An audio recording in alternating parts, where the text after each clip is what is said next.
This program has offered us the best of both worlds, an education and a closer relationship with God. With that, there will be no recidivism.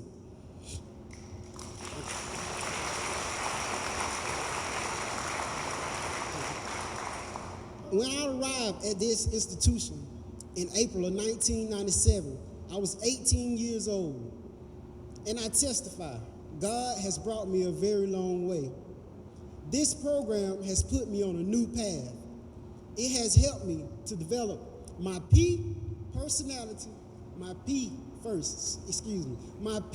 perception, my A attitude, my T thinking, and my H habits. No longer do I perceive this institution as a prison. I see it as a university. No longer do I have the attitude that I can't because of my situation. I have the attitude, yes, I can. No longer do I continue in past actions that destroy my relationship with God. This program has given me habits that draw me closer to God. No longer do I depend on people to tell me what to think. This program has taught me how to think. This program has put me on a new path. It has helped change my perception, my attitude, my thinking, and my habits. In closing, at one time, Andrew Carnegie was the wealthiest man in America. He came from his native Scotland as a little boy and worked a variety of small jobs. Eventually, he ended up as the largest steel manufacturer in the United States. At one time, he had 43 millionaires working for him. A millionaire back in those days was rare. $1 million back then is equivalent to $20 million today. A reporter once asked him, "How did you manage to hire so many wealthy men?" And he responded, "These men were not wealthy when I hired them. They became wealthy as a result for working for me." The reporter asked him a second question. "How did you develop these men to become so valuable that you was willing to pay them so much?" And he responded. He said, "Developing men is like mining for gold.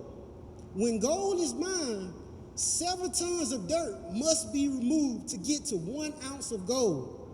But one does not go into the mine looking for dirt. One goes in looking for gold." Thank you for your support, your prayers. God bless you, and have a wonderful day.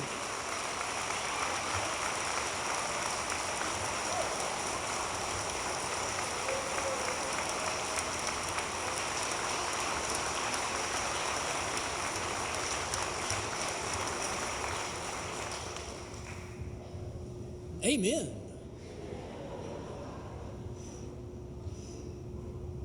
You made it. Remember the first class we had? Does anybody remember what I told y'all not to do?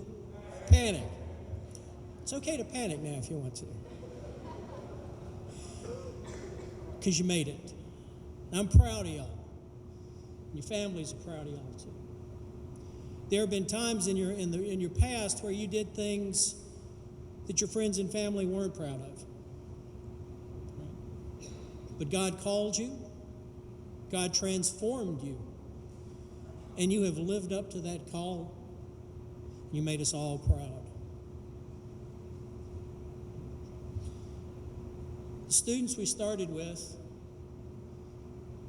one of the things that has impressed me the most over the last 2 years was that no one quit. And that's what we're here today to celebrate. I'd like to introduce the people that will be doing the rest of the graduation commencement exercise. Dr. Charles Kelly, President of New Orleans Baptist Theological Seminary. Dr. Steve Lemke, the Provost. Dr. Paul Gregoire, the Registrar. And Dr. Francis Kimmett, Assistant Dean of Lovell College. They would come forward and continue the ceremony, please.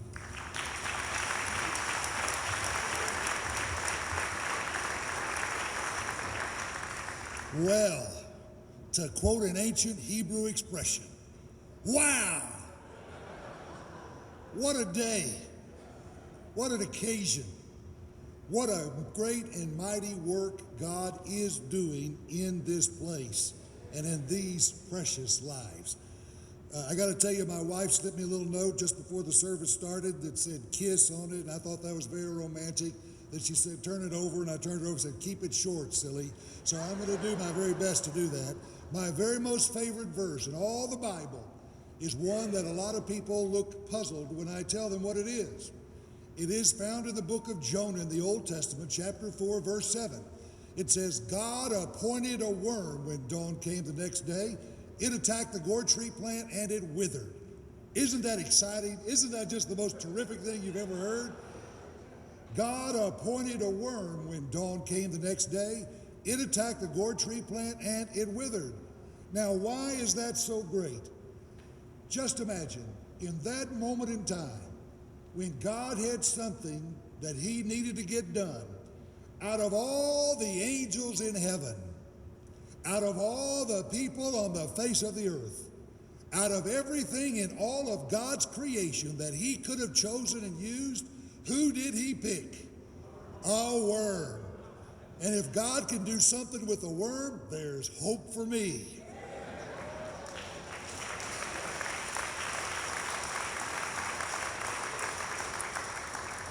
Psalm 139 says, O Lord, you have searched me and known me. You're acquainted with all of my ways. You know when I sit down. You know when I get up. You understand my thought from afar. You know everywhere I go during the day. You know where I sleep at night. You know every word that I'm going to say before a word leaves my mouth. You have gone ahead of me. You are behind me. You have laid your hand upon me. Such knowledge is too high for me. It's too wonderful. I cannot even comprehend that. Where could I go to get away from the presence of God? If I went up into heaven, you'd be there. If I made my bed in the land of the dead, you'd be there. If I threw a rope around the sun and rode its rays to the ends of the earth, even there you would be waiting for me to lead me and to guide me. If I said, surely the darkness will cover me and the night will hide me, even the night shines as bright as the day to you, for darkness and light are both alike to you. You came to me while I was in the womb of my mother. You saw all of my days before I lived one of them. God knows your name, fellas.